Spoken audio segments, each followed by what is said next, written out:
नमस्कार, मी शरद बुंशे. राष्ट्राय स्वामध्ये आपल्या सर्वांचं स्वागत. मनुस्मृती नेमकी काय आहे, खरी मनुस्मृती काय सांगते, मी वाचलो आणि मी अचंबित झालो आणि म्हणून म्हटलं हे सगळं तुमच्यासमोर ठेवलं पाहिजे. शिक्षा देण्याच्या बाबतीमध्ये मनू अत्यंत कठोर होता. त्यानं कुणाची गय केलेली नाही. मनू म्हणतो जो आततायी आहे, म्हणजे आग लावणारा, विष घालणारा, शस्त्र घेऊन मारायला अंगावर येणारा, धन, शेती, स्त्री अपहरण करणारा, असे 6 प्रकारचे आततायी प्रकार मनूने सांगितले. आततायी ब्राह्मण, नीट आहे का, आततायी ब्राह्मण, गुरु, बाल, वृद्ध कोणी असो, त्याला विचार न करता ठार मारावं. शिक्षा जबरदस्त असतील तरच शांतता नांदते. हा मनूचा विचार योग्य आहे. शिक्षा जबरदस्त असतील तरच शांतता नांदते. आपल्या देशामध्ये शिक्षा जबरदस्त नाहीत. रोज उठून बलात्कार होतात, चोऱ्या होतात, मारामाऱ्या होतात. कुणी कोणाबद्दल वाटेल ते घाण बोलतं. आता सोशल मीडियाला तर वाटेल ते बोललं जातं. शिक्षाच नाही, शिक्षेची भीती नाही. आणि मनुस्मृतो शिक्षा जबरदस्त असतील तरच शांतता नांदते.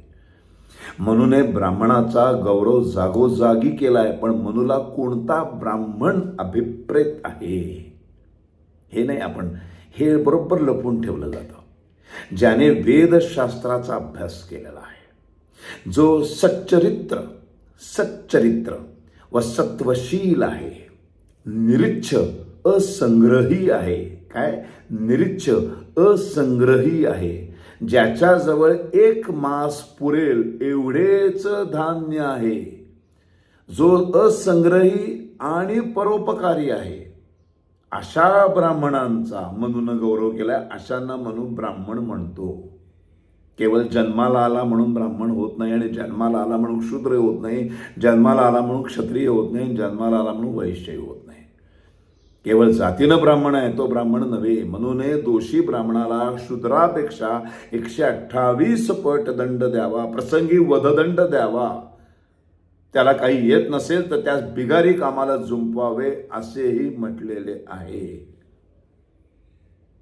मनूनं सांगितलेली न्यायदानाची पद्धत आजच्या पद्धतीपेक्षा कितीतरी सरस आहे. तो म्हणतो काही प्रकरणांचा निकाल उभ्या उभ्या तिथंच द्यावा.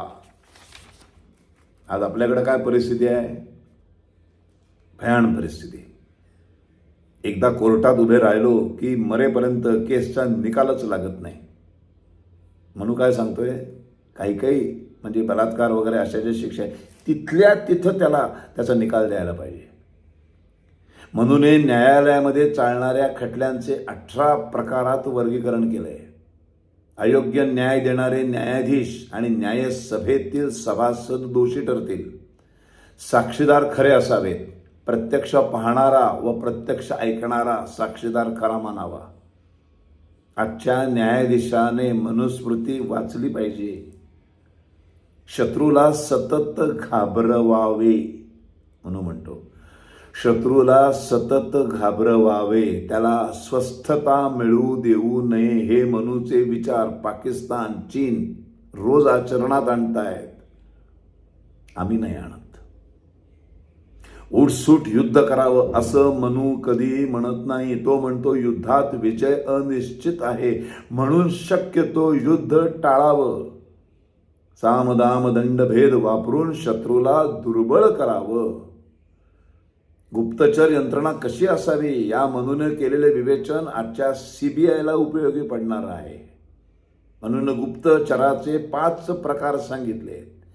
राष्ट्राचे शत्रू कोण आणि मित्र कोण याचं विवेचन आज उपयोगी पडेल असंच आहे. शत्रूचा जो शत्रू तो आपला मित्र हे सूत्र मनून सांगितलेलं आहे. राजा कसा असावा, दुष्टांना उग्र, शत्रूंना कर्दनकाळ, दीन दुबळ्यांना मदत करणारा असावा. देशद्रोह्यांना मृदू आणि देशभक्तांना उग्र आहे असा राजा नसावा. आताचा राजा उलट आपलं, देशद्रोह्यांना मृदू, देशभक्तांना उग्र. सचिव कसा असावा, त्याच्याशी कोणता विचार विनिमय करावा हे मंत्रालयातील सचिवांना अभ्यास वर्ग घेऊन शिकवलं पाहिजे, इतकं मनूने लिहून ठेवलंय. कोणत्या विषयामध्ये सचिवाशी सल्ला मसलत करावी ते विषय म्हणून सांगितलेले आहेत. त्या सचिवातही विशिष्ट योग्यतेचा विद्वान विवेकी जो असेल त्याच्याशी अतिगुप्त विषयाची चर्चा करावी. तो सल्लागार कसा असावा? स्वधर्मानं वागणारा, निस्पृह, नाना शास्त्रात पारंगत, तीक्ष्ण बुद्धीचा, निस्पृह तटस्थ बुद्धीनं विचार करणारा, निपक्षपाती आणि निस्वार्थी असावा. राष्ट्राचे राजदूत कसे असावेत याचे मनून केलेलं चिंतन राष्ट्रास उपयोगी पडणार आहे. तो दूत राजनिष्ठ, शुद्ध, दक्ष, चांगली स्मरणशक्ती असलेला, देशकाल परिस्थिती जाणणारा, सुदृढ, आकर्षक व्यक्तिमत्व असलेला, निर्भय, चतुर वक्ता असे दूत असावेत राष्ट्राचे राजदूत. हे हजारो वर्षांपूर्वी लिहून ठेवलंय. कमाल आहे, कमाल. स्वतःच्या राज्याची बाजू उत्तम प्रकारे मांडणारा, परराज्यात काय चाललंय यावर लक्ष ठेवणारा गुप्तहेर पाहिजे. छत्रपती शिवाजी महाराजांचे दूत आणि गुप्तहेर हे असे होते, म्हणून हिंदवी स्वराज्याची स्थापना झाली. अशा असंख्य गोष्टी आहेत मनुस्मृतीमध्ये, ओरिजिनल मूळ मनुस्मृतीमध्ये. भ्रष्ट मनुस्मृती जी बनवली गेली, जी ब्रिटिशांनी त्याच्यात आपलं घुसवलंय, त्यांना त्रास झाला. ते इथे आले, त्यांना लक्षात आलं जगातली इतकं सुंदर घटना, इतकं सुंदर संविधान, नाही नाही नाही नाही, हे याचं क्रेडिट ह्यांना मिळता कामा नाही.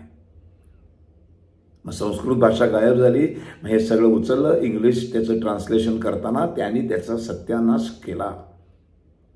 आणि मनुस्मृतीबद्दल भयानक असे गलिच्छ घाण विचार आणि मनुस्मृतीचा आपल्याला तिरस्कार वाटेल अशी एक खोटी मनुस्मृती आमच्या बोडक्यावर मारली.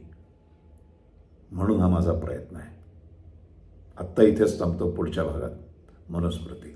धन्यवाद.